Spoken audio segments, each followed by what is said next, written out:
Hi, everybody, and welcome to the panel, The Music of Captain Marvel, Stranger Things, and Star Wars, The Clone Wars. I'm so excited to have the composers of these incredible projects with me today to tell you all about how they work on your fan favorite stuff. My name's Chandler Poling, and I'm with White Bear PR, and I'm really excited to introduce these upcoming panelists. Why don't you all say hi? Hi. How's everyone doing?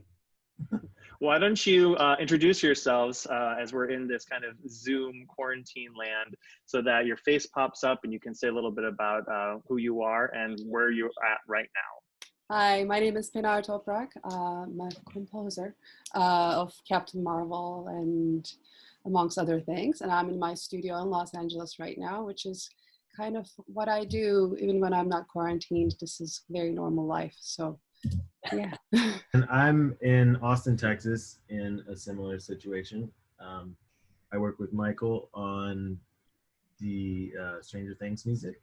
Did I say my name? No. You did not. My name's Kyle Dixon. Yeah, it's kind of similar to the normal life, but except for all of the bad things that are going on. Yeah, here it started to rain, so that's nice. Keep me inside. Michael, why don't you jump in? Michael Stein, collaborate with Kyle, Stranger Things, various other things. I'm talking about Stranger Things today. I'm in my studio in Los Angeles as well. I have windows at the studio, so that's keeping me sane in the quarantine, but I do spend most of my time in here as well. Anyways. Yeah, I'm Kevin Kiner, and I'm the composer for Star Wars, The Clone Wars, and Star Wars Rebels. And I'm just outside of Los Angeles in my studio, where I have windows as well. I've always, well, it's weird because studios, the real studio vibe is more like Pinar, kind of no windows. And I have windows all around, by the way. Really? I have motorized shades that go up and down. So are they like blackout shades kind of a thing? Yeah. That's cool. I would like to do that because sometimes I don't like the light. But yeah, early on, I sort of decided if I was going to be here 12 hours a day, I had to have light. Yeah, good call. Yeah, one of my questions, which you guys already touched upon, but is just, has your work lives changed much since we've got this coronavirus COVID-19 lockdown situation? Like, are you guys in your studios anyways, or what are you finding the biggest challenge creatively? So I still have quite a few things going on. I suspect I'm going to have a pretty big lag in July and August. So I have a lot of projects that are ongoing, and I'm working pretty long hours still.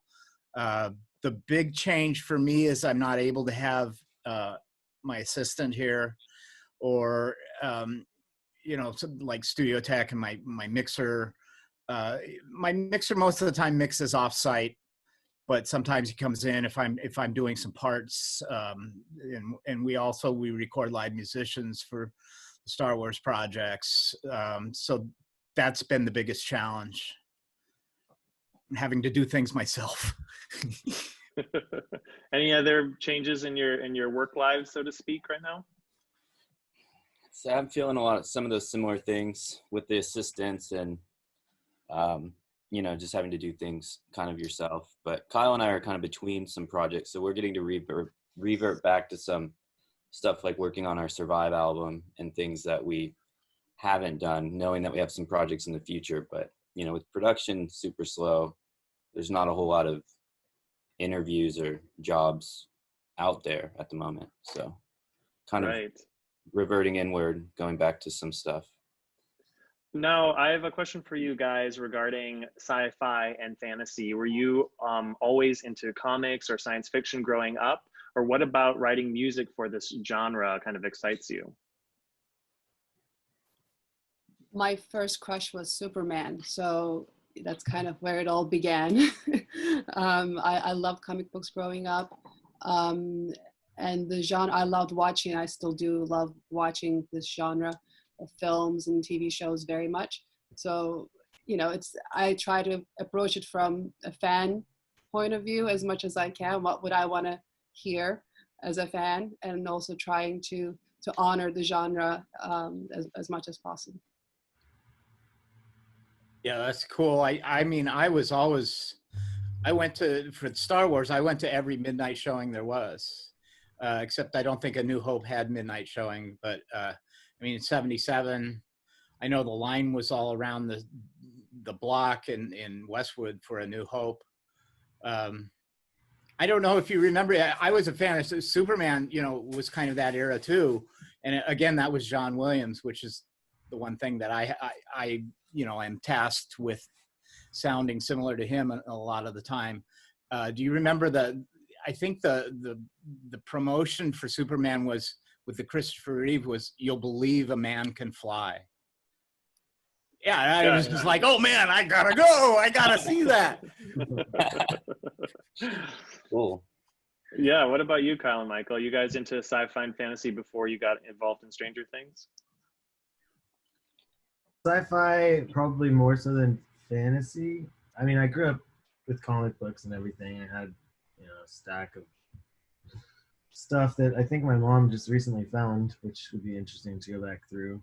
But yeah, I like just the futuristic element of sci-fi and, like, you know, vague predictions on what the future may be like, and there's also social commentary usually woven in there, so it's just an entertaining way to get like a little bit of an intellectual aspect and also some real world stuff, but in a fun package. So. Yeah, when my brother collected baseball cards, I collected comics. Typically comics more for the art was what I was attracted to, but I do love even like superhero movies, and I watch all of them that come out. I find them very entertaining, and I like reading sci-fi books that can be, you know, somewhat attempting to be a prediction, like nonfiction, but I think it's all very fun. I enjoy it a lot. Do you guys ever feel like pressured or even inspired by working on these properties that have these vast amounts of fan bases? Obviously, you know, from the Marvel Cinematic Universe, Star Wars, and Stranger Things all have huge, rabid fan bases. And as you kind of are working on these projects, are you intimidated, or what are you thinking about this? Oh, I mean, there's a huge intimidation factor and a little bit of a panic attack as well, because, you know, and I think that's a very composer thing, or maybe it's just me. I generally pre-panic before a project. Once I start writing, I'm good, but the few days before, when I'm thinking about what I'm going to write theme-wise, for Captain Marvel, the theme was a big thing because there wasn't an established theme yet. So what that was going to be was important for me to crack. And, you know, there are only so many notes, and you keep doubting yourself, and you wonder if it's worthy enough, you know. But yeah, and then eventually you find something that, for me as a composer, it's never like, yeah, that's great. It's the maximum I'll ever give myself is like, that doesn't suck. Sure. Yeah. There's nothing about this that I hate. So yeah, it's not just you, Pinar. Yeah, good. Yeah. Can we get together every Thursday and like talk about these feelings? You know, I saw an interview with Dame Judi Dench, and she's always been positive that whatever gig she's working on is going to be her last. And she has been for, you know, 40 years, whatever it is. And I feel the same way. I mean, I've been doing this 37 years or something, and I'm still pretty sure, like, come July, that's it. I'm not going to work anymore. Yeah. I definitely remember in the first season of Stranger Things, like, I didn't really want to tell anyone that we were working on it because I didn't want to jinx it, and I was fully prepared for us to get fired, you know, like the last week before it gets aired. Like, we finished the whole season, and then they just decided to scrap us and use something else. I was prepared for that to be reality. So yeah, we're all so paranoid. I like Pinar when it's like the preseason to something starting. I'll get really conceptual over themes and like try to not overthink, but just think about everything really in depth. So I can get a little bit panicky about that, just like putting in a lot of work. But once the job starts, it's like you're just day to day, and it's the back and forth with the directors and stuff. And it's really about just turning stuff in that you don't think sucks. Or you feel at least it's like at the end of the day, you're like, yeah, this is cool. I'm happy with it, because you got to send it out. And almost like the muscle memory comes back in. Like when we're not writing, we overthink, and it's, you know, we talk to our friends, we talk to people, and like we're worried. And but once you sit down, it's like riding a bike. You know, it really truly is. Once you sit down and you actually start the process. Oh, I've done this before. You know. Yeah. Yeah, I've been practicing since I was 5 years old. I actually do know a C scale. What is that? I'll show you afterward. It's really fun. So who would you say is your favorite character that you've ever written music for? Or you could pick multiple characters if there's more than one. Well, I have three. Go for it. And they're all in this genre, just because, well, yeah, obviously one was Captain Marvel. The other one I really loved writing was Krypton, because that was obviously in the Superman world, although it's not Superman, it's about Superman's grandfather, but it was about a planet that we didn't really establish a sound for, really. So that freedom was really, really great. And then the other one is Stargirl, which is coming up. That was really, really, really fun to create the sound for. Yeah, cool. I love writing music for the bad guys, especially when they're monsters. The dark stuff is always more fun, isn't it? Because you can. As long as it's not like too extensive, and you're not living in that dark stuff like every day for a very long time. Yeah. Because then it's dark. For me, probably my favorite character. I mean, I definitely don't have one favorite, but up on the top of the list is probably Ahsoka, and that was, you know, that was pretty much the first theme I had to write for George Lucas, and I just finished rearranging the Star Wars theme, which I'd previously thought was the hardest thing I'd ever have to do in my life, and then, so I was kind of, you know, you're talking about when you're in that mode and you have this muscle memory, you know, we're kind of like athletes. I'm a baseball fan. So you know, if you try to hit a home run and you squeeze the bat too hard, you're not going to hit a home run. And when I wrote Ahsoka's theme, I was just cranking away on an episode, and there's this new character, and I'm like, oh, this is cool. You know, it's a female lead. She's going to be really important. This is, and then I just kind of heard something and I did it, and I didn't have time to overanalyze it. And I just did it, and I sent it in, and I'm like, oh, I don't know, maybe they won't like it. It was more of a stream of consciousness, and I find that's when I'm better. Yeah, absolutely. Well, Ahsoka, of course, is in the news right now because they announced that she's going to have her live action debut on The Mandalorian. So I wonder if Ludwig Göransson's doing season 2, then if he's going to be able to have to arrange your cue. So notice it comes down from Williams to you, and now Ludwig's covering you. And he's got big boots to fill. Yeah. Now, just Pinar, kidding. This is a joke.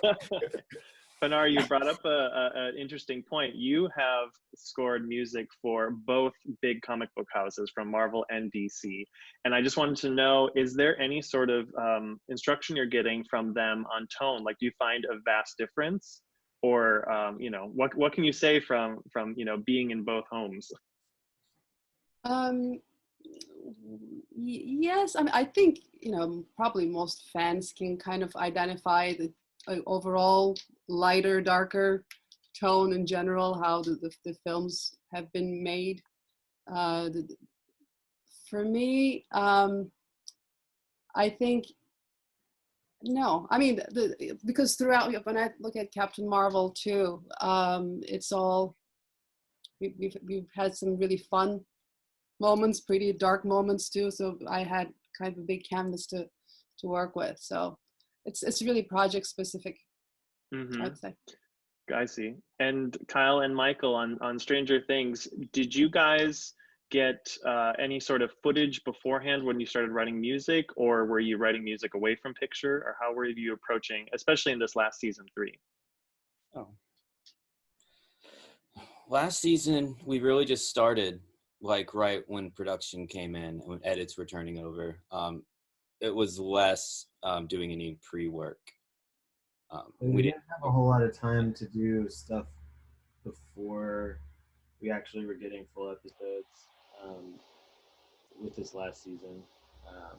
Just wrapping up a handful of other things and light touring and just we didn't have a dedicated period of time to work prior to the season, but this season is a little different. So yeah, of course. We've gotten one scene, even though we're not going to start for a very long time, but and we've seen some mood boards and stuff, which is similar to how season 1 we saw a lot of mood boards and stuff.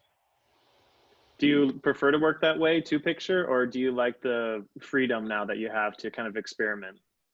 You're always going to have to work to picture when the picture comes, but it is fun to have a little bit of time to explore. I think experimenting is good to have some time for that, but if it's just all speculative with no real direction, and it's kind of like, okay, what am I doing here? I need to be herded in a direction and kind of know what's going on a little bit more. I think that's the best sound design comes from when you have the leisure to just kind of mess around for a long, because it's not to picture, but melodic. I feel like the writing, the composition wise, it's about the same. You feel more objective when there's picture, because you have to meet some criteria. Well, particularly in season 3, you had a great theme for the Star Court Mall. And so I was just curious your approach to that. Like, how did you come up with that kind of like 80s jingle sound for the shopping mall? We weren't really. You go. I'll let you start. I'll start, and then I'll pass you the ball. Well, we got the brief, and it was like they wanted something energetic and like, very 80s feeling. And even though the show is is very 80s influenced, and there's a lot of stuff, we wanted to try to do something that wasn't just what you would expect from the like the, I don't want to call it generic, but the like standard retro futuristic like synth wavy sound. We didn't really want to do that, so we kind of had some discussions of like a lot of synth pop that was coming out in those times would go back to like soul records and doo-wop and stuff like that, and then make those into synth pop tracks. So that's kind of that's the concept for where we went from, like we have like we got a shot, we got a montage of 2 different scenes. There was a scene in episode 1 and a scene in episode 2, one of which, like Kyle said, had like a modern kind of synthwave track, and then the other one was Studio by Phil Collins, which was the main intro. So we were like, whoa, that's like a big studio pop production song, big drums, all this, a lot of rhythm, a lot of activity and stuff that's not typically in our score. So we were like, this isn't really scoring a scene. We have to write like a song that has all the elements of like more of a pop track. So that's kind of, plus that going into, I mean, there's not really a connection between Phil Collins' soul and like the doo-wop stuff, but we did end up taking that approach, pulling from kind of before that, maybe where his influences came from, or Soft Cell and other people that made, like Kyle said, synth pop influenced by soul. Cool. Awesome. Kevin, I just was curious, since it's been years since Clone Wars, Star Wars, the Clone Wars had been on air, and now you're back on your final season. What was it like to kind of pick up those reins again? Did you have to dive back into old themes, or was it just like riding a bike and you remembered everything? How was that process of kind of getting back to it? I have an atrocious memory. And I mean, there's a story. I was co-writing a show with a really good composer, and we were at playback, and I leaned over to him and I said, that was a great cue. And he looks at me and goes, that was you. It's true. And he probably thinks I had a ghostwriter do it, but it wasn't. It was me. I just forgot I'd written it. So no, I had to go back, and like there was one of the themes that I actually really like, because it's a little more complex than a lot of things I've done, was the clones theme. And I had to go, fortunately I do archive these things, and we do a lot of live sessions, so I had the scores and everything, you know, in Sibelius or some kind of a PDF format. So I went back and looked and tried to figure out what the heck I was doing for the clones theme. Yeah, and it was really gratifying. I mean, it was cool. So it was nice to come back to the show. I also, you guys have all these analog synths in back of you, and I've been doing more electronic work, and season 7 of Clone Wars definitely has more of an orchestral electronic hybrid aspect to it than previous Star Wars stuff I've done. Cool. Yeah. Now, speaking of kind of electronics and orchestral, Pinar, I know you mentioned that on Stargirl that you get to work with an orchestra in the upcoming season. Is that how is that? Is that exciting to work on with live musicians every episode? Oh, it was amazing. It's very very unusual to have an orchestra for every episode of a TV show. Yeah. So we were very, very blessed. We recorded in Los Angeles with amazing musicians, and our finale had a 60-piece orchestra. So it's pretty. It was a gift, to be honest.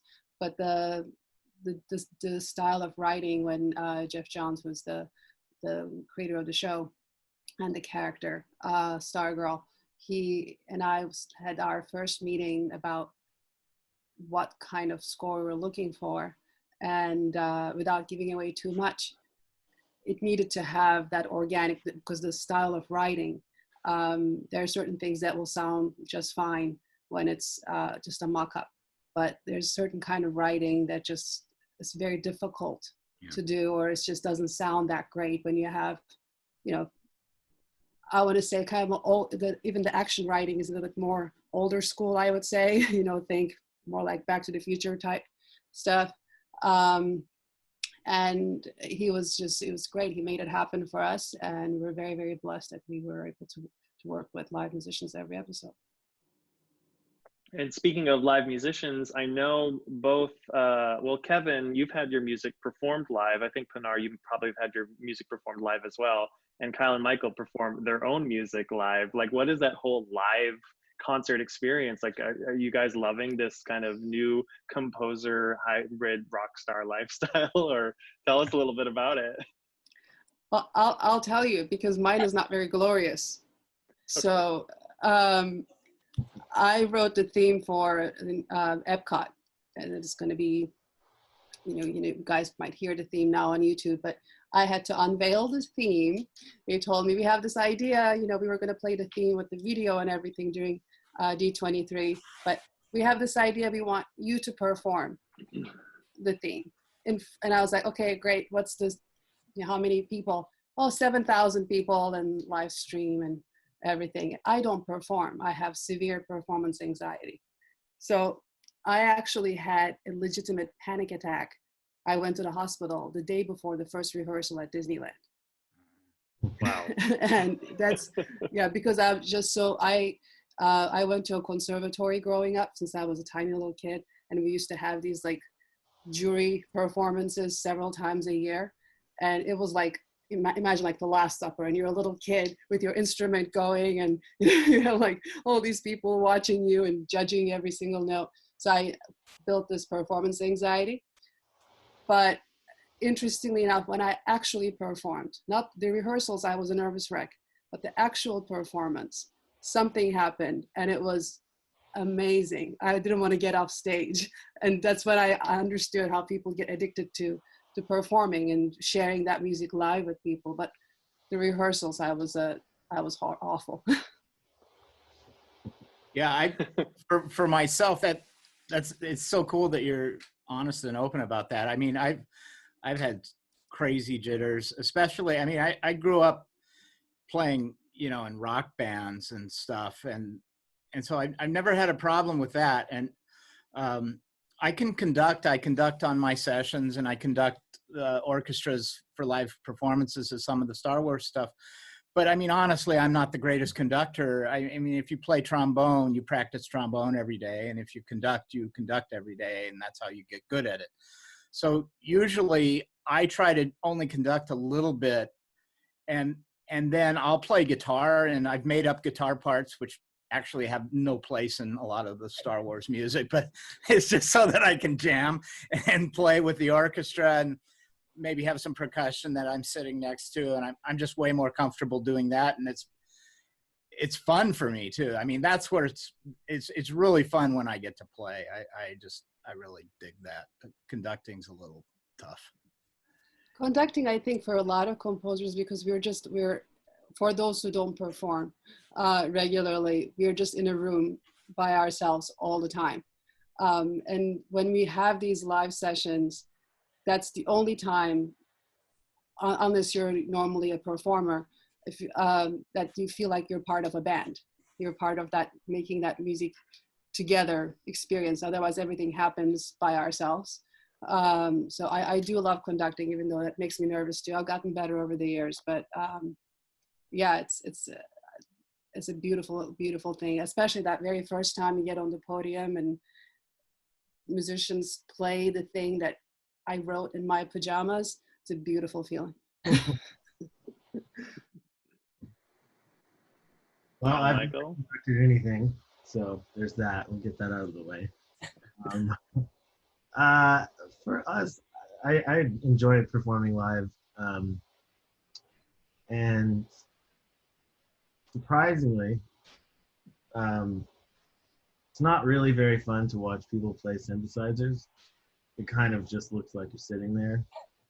So at least for us, with the performances, we kind of have to add some element of lighting and stage design just to keep it a little bit more interesting and kind of stay within the mood. At least for the Stranger Things stuff, I guess for any show that we do, really, we have some element of stage design, because it's just a few people on stage, just kind of like maybe we were doing this, maybe like it's very, I don't know. You don't see a whole lot of theatrics from us when we're playing, so we try to. I've seen you guys live. You guys are awesome.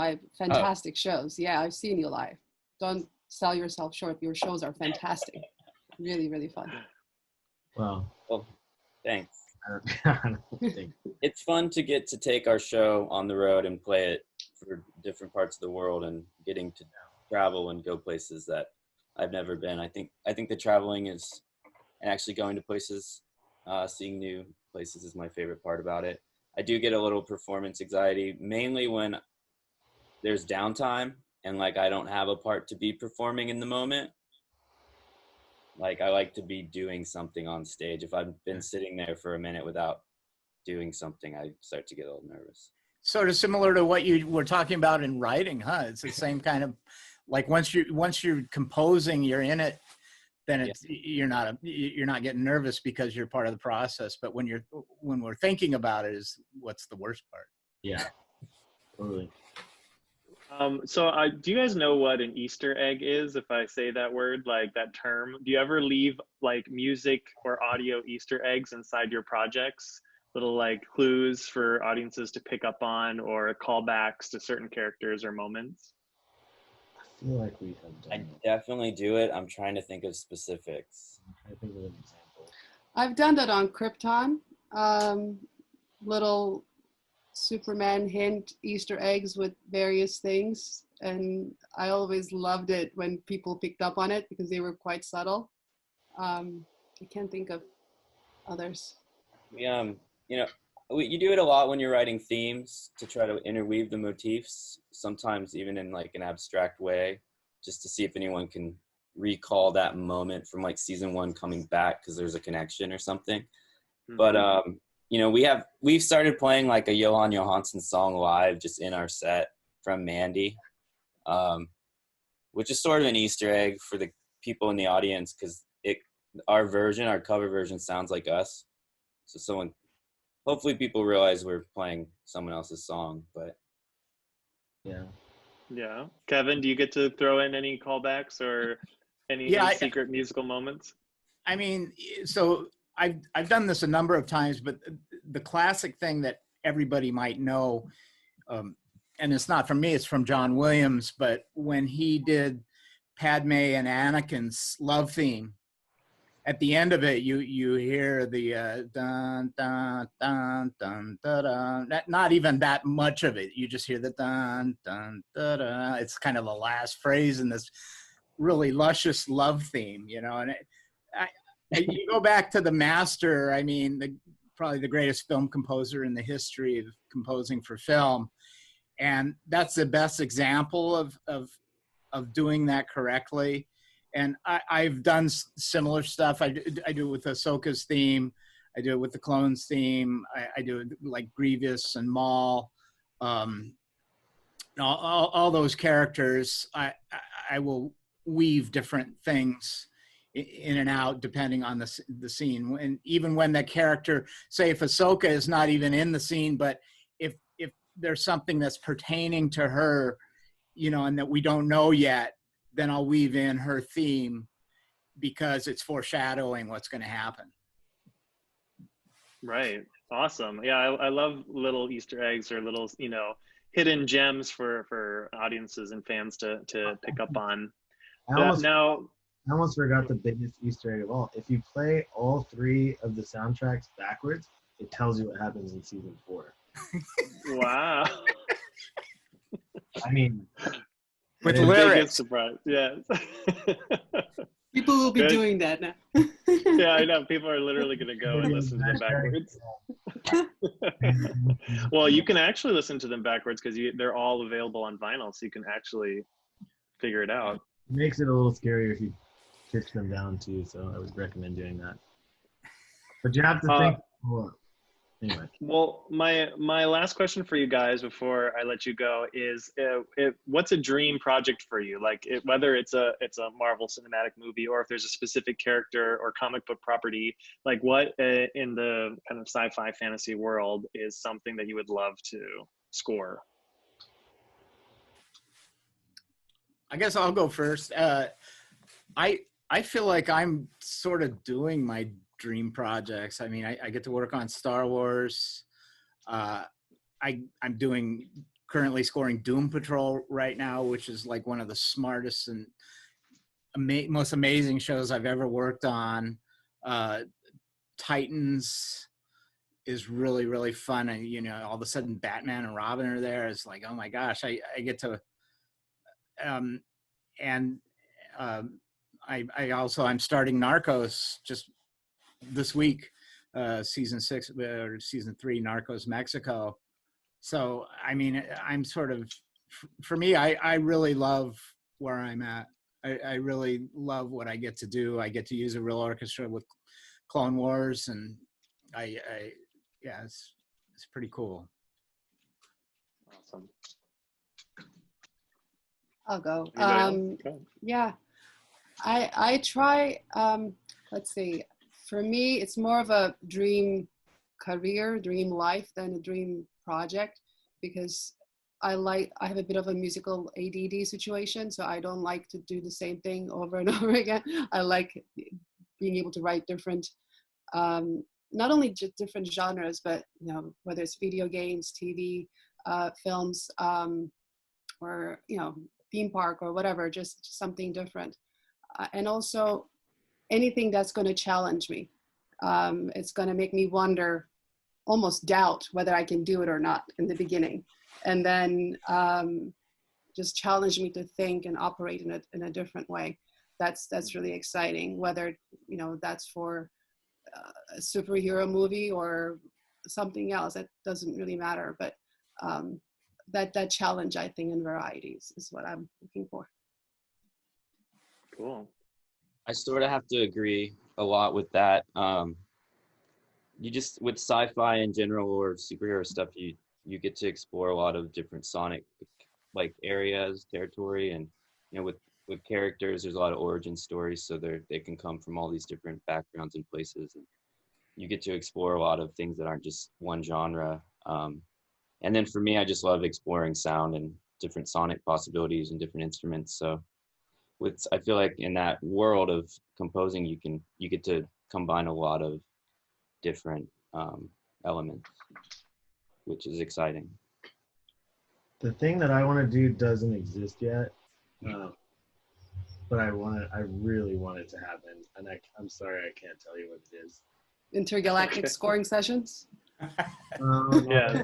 Which is on Earth. Scoring on the moon. Scoring for aliens. Yes. Real aliens. Yeah. Well, thank you so much, everybody, for joining me for this panel. And thank you to everybody who is watching this amazing panel on the music of Captain Marvel, Stranger Things, and Star Wars, The Clone Wars. I really appreciate you taking the time today, and enjoy staying home. Thank you. Bye. Thank you. Stay safe, everyone. Bye. Bye. Bye.